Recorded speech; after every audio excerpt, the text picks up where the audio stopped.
वहीं corona warriors की सुरक्षा को लेकर के यूपी सरकार ने एक कड़ा कानून बना दिया है और हमला करने वालों के लिए 7 साल की सजा का प्रस्ताव यूपी लोक स्वास्थ्य और महामारी रोग नियंत्रण अध्यादेश इसको पास किया गया। यह बड़ी खबर।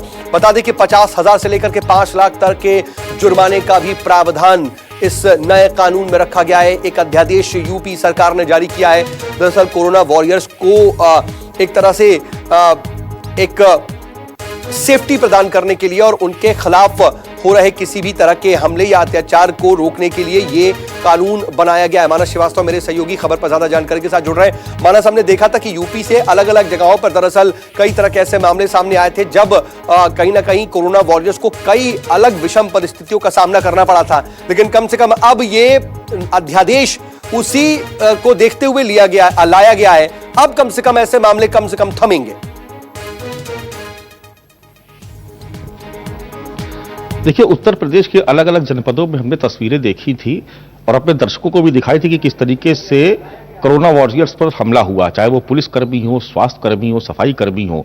तो पिछले दिनों ये चर्चा हुई थी कि सरकार एक सख्त कानून लाएगी। तो आज जब कैबिनेट की बैठक शुरू हुई उत्तर प्रदेश के मुख्यमंत्री योगी आदित्यनाथ की अध्यक्षता में, तो सबसे पहला विषय ही यही था। तो मैं आपको कुछ और जानकारी दे दूं कि इसका जो नाम है वो उत्तर प्रदेश लोक स्वास्थ्य एवं महामारी रोग नियंत्रण अध्यादेश 2020 है।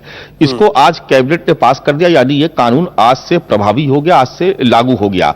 अब इस कानून के तहत जो प्राविधान है उसमें अगर कोई भी कोरोना वॉरियर्स पर हमला करता है तो उसे 7 साल तक की अधिकतम सजा हो सकती है और इसका प्राविधान किया गया। जो न्यूनतम जो सजा है वो 6 माह और अधिकतम 7 साल तक की हो सकती है। यानी ये अपराध की गंभीरता पर निर्भर करेगा कि किस तरीके से अपराध को कारित किया गया। यानी अगर हमला बड़े पैमाने पे किया गया, ज्यादा लोग घायल हो गए, चोटिल हो गए, तो 7 साल तक की इसमें सजा का प्रावधान है। इसके अलावा इसमें जुर्माने की भी व्यवस्था की गई है। 5 लाख रुपए तक का जुर्माना है, यानी 50,000 से शुरू होकर 5 लाख तक का अधिकतम जुर्माना। ये संकेत साफ है कि यूपी सरकार कोरोना वॉरियर्स के ऊपर किसी भी तरह की ज्यादती या हमला बर्दाश्त नहीं करेगी। बहुत शुक्रिया तमाम जानकारी के लिए आपका मानस। आप नजर बना रखिएगा, आगे भी आपसे अपडेट के लिए जुड़ेंगे।